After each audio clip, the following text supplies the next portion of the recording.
Conference badges and how to produce them. My name is Martin Van Este with Abbit Meeting Support, and today I would like to talk to you about badges for conferences and meetings and events. Hundreds and thousands of those are produced every day, so it's a valuable thing to look at those and see how you produce them and what is good and what is not so good. First of all, we have the little badge here. It's a plastic, very standard, simple badge with a clip. And if you have a vest like me, you can put it there and it works. But a lot of people don't have a vest, so then they are putting it in different places, and sometimes they put it on their side, on the side, and it becomes unreadable. So not the best solution. Much better is to use a lanyard, so you can hang it around your neck, and the badge is always in the right position, and you don't need to connect it to any clothing. This lanyard, however, has a downside. Because it's a single connection lanyard, it easily turns around and your badge will be facing forward with the back side of the badge half the time.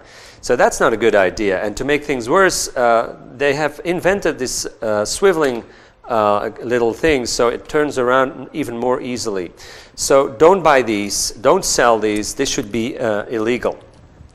The only good lanyard for conferences and meetings is the double one with double connections.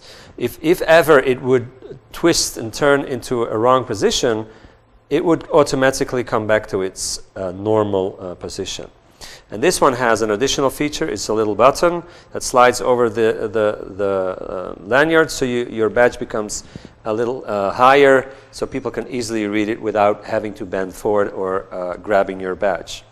So lanyards and two connections, essential.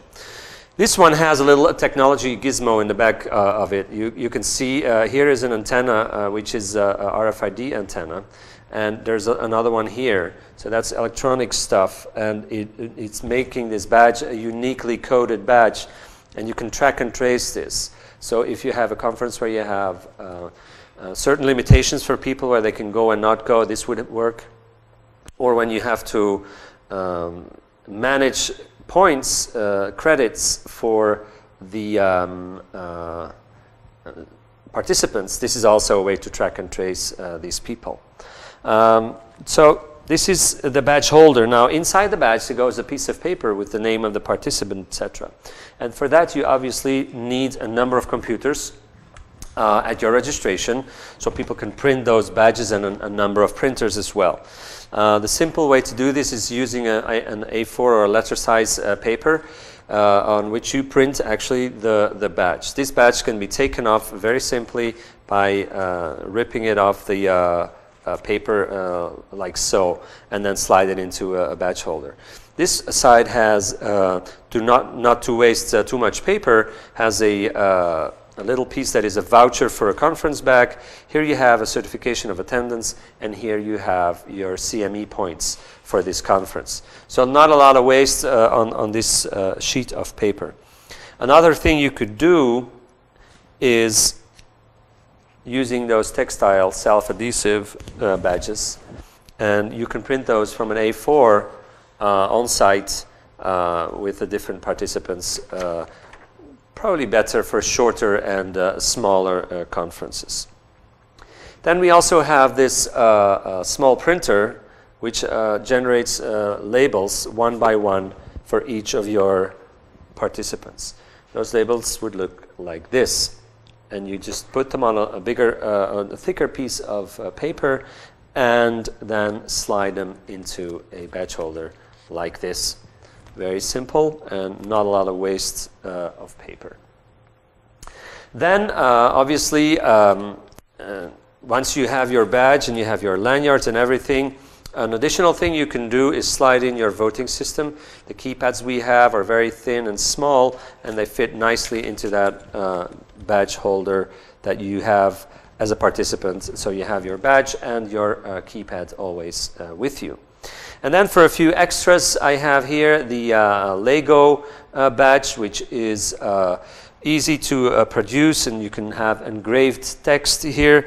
You could have, you can connect other blocks of Lego to identify people, just like a ribbon, ribbons like these are much more common for the bigger badges, but you could actually consider this to be a ribbon and connect it to the badge to identify people. On the back it has a little magnet, so you can just put it on your clothes with the use of this magnet. And then finally, one of the more exciting things would be this electronic badge, which has battery and electronics in the back and has a little LED light here. Light can be red or green or yellow or any color you want.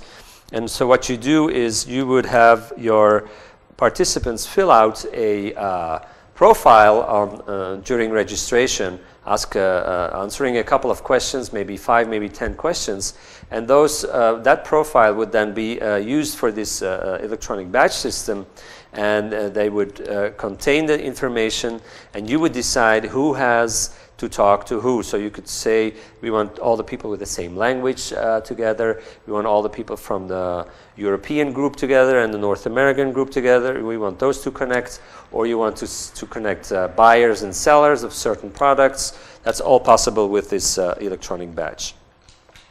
And finally, to end with a little environmental note, and corporate responsibility, I believe that one of the things you can do to save a little money, but also be more environmental friendly, is put signs at the exits of your conference and make sure that people see boxes where they can put their badge holders, so you can use those again for the next conference. That's my little green tip for today.